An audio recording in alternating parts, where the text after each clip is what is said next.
ambao wanatoka Haramain wanadili sana Qur'an na ulumi zake.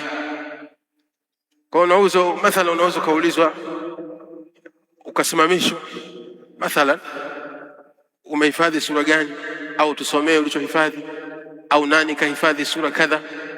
Basi wanafunzi, hebu tuchangamke katika hilo, na tuwe mstari wa mbele na tusiwe wavivu na waoga. Mara nyingi huwa wanafunzi wanasibiwa na uoga, sio kwamba hawajahifadhi, hawana uwezo wa kujibu, lakini ile uoga ule kwamba mimi nitawezaje mbele ya shekhe. Jaribu sababu shekhe, ukijaribu tu khalas umejitahidi. Kwa hii ni tanbihi ambayo nimependa kuitoa kwangu mimi, lakini na kwa wote wahudhuriaji mlioko mbele yangu hapa, kwamba tuchangamke katika hilo, na hasa sisi ambao tuko safu za mbele tuwe mstari wa mbele kadhalika katika kujibu masaili kama yataulizwa, na pakihitajika mudakhala, basi tujitahidi kuwa mbele kuchangia katika hilo. Nadhani tumeelewana katika hilo. Barakallahu fikum. Na bila shaka pia kama tunavyofahamu kwamba wageni kama hao wanapokuja muhadhara wa dakika 30, 20, 25, yani hawarefushi sana, lakini ni faida nyingi ambazo tutazipata. Lakini je, hizo faida utazidhibiti vipi? Kuzidhibiti faida wanazozitoa mashekhi, inatakiwa kuandika. Lazima mwanafunzi uwe na kalamu na karatasi au daftari, na sasa hivi mambo yamerahisishwa, unatumia simu yako kwa kuandika kulli shay. Kama hujabeba kalamu na karatasi, basi simu yako hiyo itumie katika kuandika fawaid na taaliqat kutoka kwa Sheikh Badru hafidhahu Allah ta'ala waraahu. Kama nilivyosema kwamba mimi nimekalifishwa kwa ajili ya kuwabainishia haya, lakini pia isionekane kwamba mbona tumekaa tu na mashekhi wapo, lakini pia kuna kazi zingine wanazifanya. Kwa hivyo ndio ni wakanikalifisha mimi kuweza kuongea nanyi muda huu, si kwa ajili ya mawaidha, bali mawaidha tunasubiri kwa shekhi. Huu sio muda wa mawaidha, huu ni muda wa tanbihat, na kwamba tujitahidi sana kuchunga adabu almajalis, adabu za vikao hivi vya kielimu. Shekhi akishakaa hapa katika meza kuu, basi tena wewe mwanafunzi uko hapa mbele yake, utulizane. Na si katika adabu wanafunzi mara unakurupuka unaondoka huko, au mwingine anaingia amechelewa, basi anataka mpaka afike huku mbele karibu na shekhi. Ya akhi, ungetaka hayo ungekuja mapema. Kama ungetaka kukaa karibu na shekhi, basi ungekuja mapema. Au unaona wamekaa safu ya mbele hawa, maana yake wamewahi, yani waliazimia kwamba lazima nikae mstari wa mbele, na Allah amemwafikisha katika hilo. Sasa wewe ambaye unakuja kwa kuchelewa, usikalifishe, usilazimishe kufika mbele. Pale ambapo utaona kuna faragha ya kukaa huko nyuma, basi tulizana. Au pale ambapo utaamrishwa na wahusika katika maikhwa na mashekhi ambao wanapangilia nidhamu za ukaaji, basi wewe unatakiwa ufuate. Ukiambiwa na shekhi au ndugu yako, mwambia hapa usikae, kaa hapa, khalas, nyanyuka, kaa hapo ambapo umepangwa. Usianze ubishi kwamba sasa inakuwaje msikitini hapa tunawekeana. La, hizi ni amri lazima zifuatwe. Nidhamu lazima zifuatwe, ikiwemo nidhamu za ukaaji. Kama hivi unaona watu wamepanga kistudio, kwa lazima hizi nidhamu zifuatwe, kwa sababu tukisema kila mmoja avunje nidhamu, kwamba unaambiwa kaa hapa, unasema hapana, mimi nakaa hapa, basi jambo letu litaharibika. Tuwe wasikivu na watiifu kwa viongozi wetu wale ambao wamekalifishwa kusimamia majambo hayo ya kuwaelekeza watu kwamba nenda kule, pita hapa, hapa usipite. Tusiwe wabishi Waislamu, sababu kuna baadhi ya hafla inatokea kama hivi, watu wengine wanapigana. Kwa mimi nakuwaje bwana, sukuma mimi hapa sio mgeni. Ya akhi, hii ni nidhamu, haina wenyeji wala ugeni. Maadamu nidhamu imepangwa, basi wewe umeelekezwa, kaa pale, kaa hapo ambapo umepewa maelekezo. Kufanya hivyo ni bora zaidi, na mambo hayawezi kwenda bila mpangilio. Mambo hayawezi kwenda bila mpangilio. Kwa hivyo tuzingatie haya, ndugu zangu wanafunzi. Na pia sijajua mashekhe na kadhalika muhadhiri mwenyewe kama taruhusu kuchangia wanafunzi kuuliza maswali. Basi bila shaka tunafahamu mfumo wa kupeleka maswali kwa mashekhe. Mtu na swali lako unaliandika, swali linatangulia kwa mashekhe ambao ni wasimamizi na walezi wa kituo, ambao watakuwa mbele hapa, na si katika adab, si katika nidhamu. Unachukua karatasi yako ya maswali moja kwa moja unampelekea muhadhiri, au unamtupia, au unalitupa juu kwa juu, yani shekhe alione, kwamba asipoliona shekhe, labda huenda shekhe akiliona, huenda mashekhe wakamfikishia. La, hii si katika adabu ya talibul ilm. Ukiambiwa kwamba nidhamu ya kufikisha maswali kwa shekhe ni kuandika karatasi, basi maana yake karatasi hiyo inaandikwa, inapitishwa kwa mashekhe, wanaiangalia kama swali hili ni munasib, wanalipeleka kwa shekhe, au kama wanamsomea shekhe, atatoa majibu. Hakadha. Na yanaweza yakaja maswali mengi, yakasoma mawili au likasoma swali moja, basi ujue kwamba hayo ndio ambayo yameandikwa kusomwa, na usianze kujaji kwamba inakuwaje, mbona mimi nimeandika swali munasibu lakini haijasomwa. Wewe huenda umeona ni munasibu, lakini wenzako wameona sio munasibu. Hakadha la ilmu, hivyo ndivyo ilivyo elimu. Kadhalika na masala ya kuchunga masalihi na mafasidi katika kufikisha ujumbe, na ni wakati gani swali hili litaulizwa, ni wakati gani hili swali halitakiwi liulizwe. Haya wanajua mashekhe, ambao wamesoma siyasatul shar'iyya na maqasidu sharia na mengineyo, ndio wanajua kupima mambo. Lakini wewe huenda hujafikia huko kuweza kupima majambo, kwamba wakati huu haya maneno yanafaa ni yaseme hapa au hayafai, wakati huu hili swali ni munasibu au si munasibu. Na hii ndio faida ya kukaa mbele ya mashekhe. Hii ndio faida ya kukaa mbele ya mashekhe.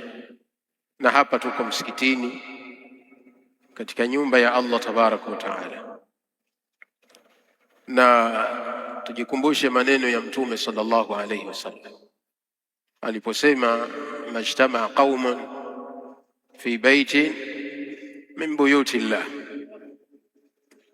yatluna kitab Allah wa yatadarasunahu fima bainahum illa nazalat alayhim as-sakina.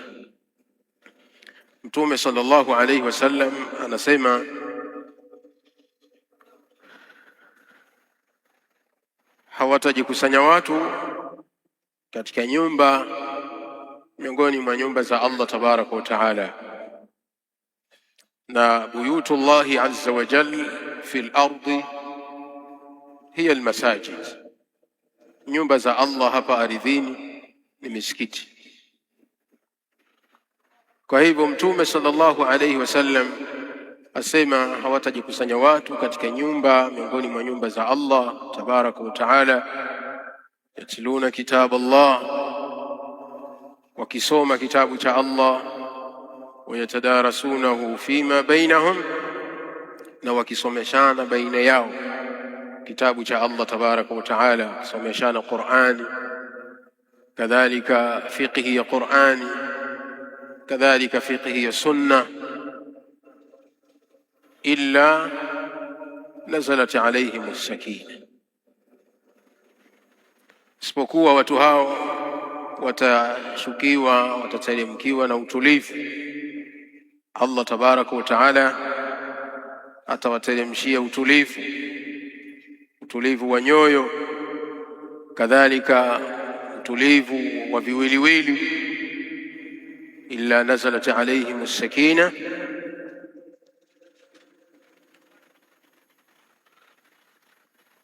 wa ghashiyatuhum ar-rahma. Kadhalika katika faida Mtume sallallahu alayhi wasallam akasema, na watakuwa ni wenye kufunikwa na rehema za Allah tabaraka wa taala. Wa ghashiyatuhum ar-rahma, na watakuwa ni wenye kufunikwa na rehema za Allah jalla fi ula. Na si hivyo tu, wahaffatuhum al-malaika. Kadhalika katika faida za majalisi hizi za kheri, majalisul ilmi, wahaffatuhum almalaika, malaika huwafunika kwa mbawa zao. Na hapa kuna maelezo mengi ya wanachuoni katika malaika, namna wanavyowafunika kwa mbawa zao. Imma kama anavyosema al-Sheikh al-Allama Muhammad ibn Salih al-Uthaymin rahimahullahu ta'ala, imma malaika wanawafunika kwa mbawa zao hisiyan, kwa mbawa zao halisi walizoumbiwa na Allah tabaraka wa taala, wanawafunika kwa zile mbawa zao. Hii ni maana moja inayokusudiwa katika maneno haya ya Mtume sallallahu alaihi wasallam, wahaffatuhum almalaika, na wanawafunika malaika kwa mbawa zao hakikatan. Lakini maana nyingine ya kuwafunika malaika kwa mbawa zao, kwa maana akasema ya kwamba malaika wanakuwa ni wenye kuwaombea dua, wanakuwa ni wenye kuombea dua, dua ya rahma na maghfira kwa Allah subhanahu wa ta'ala, kwa wanakuwa wamefunikwa na mbawa za malaika kwa maana za rahma. Malaika wanakuwa ni wenye kuwahurumia waja hao wa Allah tabaraka wa taala na kuwaombea dua kwa Allah jalla fi ula, kwa muda ambao wako katika vikao vya kielimu, wanatumia muda wao, wameacha mambo yao ya kidunia, lakini wamekuja katika nyumba ya Allah, wanatafuta radhi za Allah. Kwa malaika wanawaonea huruma watu hawa, kwa wanakuwa ni wenye kuwaombea dua ya thabati, dua ya rahma, dua ya maghfira kwa Allah subhanahu wa ta'ala. Hizi ni katika maana ambazo maulama wameelezea katika hadithi hii, wahaffatuhum almalaika. Lakini si hivyo tu, haitoshi. Katika faida alizozitaja Mtume alayhi salam katika hadithi hii akasema, wa dhakarahumullahu fi man indahu, na Allah tabaraka wa taala huwataja waja wake hao mbele ya malaika almuqarrabun, mbele ya malaika wake walioko juu. Kwa maana Allah tabaraka wa taala anakuwa ni mwenye kuwasema vyema, kuwataja kwa uzuri wanafunzi na Waislamu kwa ujumla wenye kukaa katika vikao hivi, anawataja kwa uzuri mbele ya malaika wake watukufu. Unaonaje Muislamu kutajwa na Allah tabaraka wa taala kwa wema, kutajwa na Allah jalla fi ula kwa uzuri mbele ya malaika? Unaonaje hii kheri iliyoje, kwamba muangalie mja wangu fulani amekuja katika nyumba yangu, ametulizana, anasikiliza maneno yangu, mbashirie kheri, mpe bishara.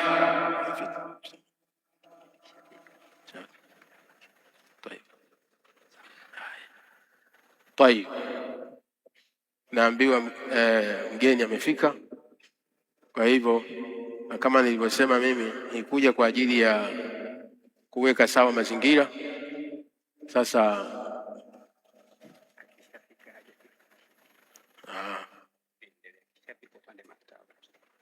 tayeb, nilikuwa nimemsikia shekhe vibaya. Alikuwa ameniambia mgeni akishafika. Sasa mimi nikawa nimesikia vibaya kwamba mgeni ameshafika. Umeona namna elimu inavyochukuliwa. Kuna wakati unashtukiwa umekosea katika kuchukua elimu, ndio maana unatakiwa usikurupuke katika kufikisha mambo ambayo umeyasikia au umeyaona. Kwanza udakiki, tadkiki ahamu shay. Sawa, ukisikia jambo kwanza lifikishe na lifuatilie. Sasa kwa uzuri nilipokuwa mimi nimesikia vibaya kwa shekhi, na uzuri yupo, na alivyoona nimetoa tanbihi ndio maana karudi kusahihisha. Maana angekuwa hayupo tayari tungefahamu kwamba mgeni amefika na tungekatisha mazungumzo yetu, alafu tukaendelea kutoleana macho hapa. Mbona shekhi amesema tayari amefika, hafu yuko wapi? Mara 5 dakika 5 hajafika. Kumbe taarifa tulipokea vibaya. Idhan, katika kumalizia, bila shaka hawako mbali kufika, sababu sisi wenyewe tuna shauku tupate faida kwa shekhi, na shauku tupate faida kwa shekhi. Watakuja kumwelezea Sheikh Badru mashekhi, au kaja Sheikh Khamis Doktor wafaqahu Allah kuja kumwelezea. Bila shaka yeye atakuwa anamjua zaidi kuliko sisi. Sisi tunamjua lakini yeye bila shaka anamjua zaidi. Sawa sawa.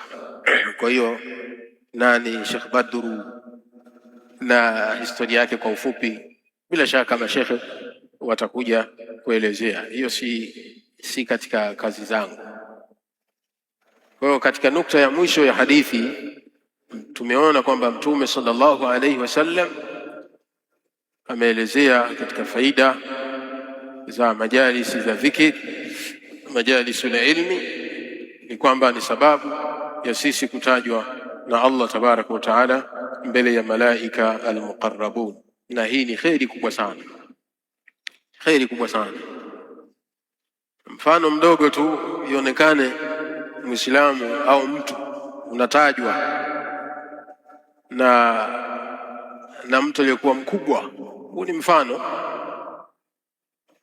Ukasikia kwamba shekhe fulani mathalan, katika mashekhe wakubwa ambao wana manzila Allah tabaraka wa taala amewanyanyua, au katika watu wenye nafasi katika nchi, ukasikia kwamba anakutaja kwa uzuri, bwana, nimemsikia fulani anakusema vizuri sehemu fulani. Utajisikiaje? Bila shaka utajisikia faraja, yani moyo wako utahisi baridi, utahisi furaha kwa kutajwa kwa uzuri na mtu huyo ambaye hukutarajia.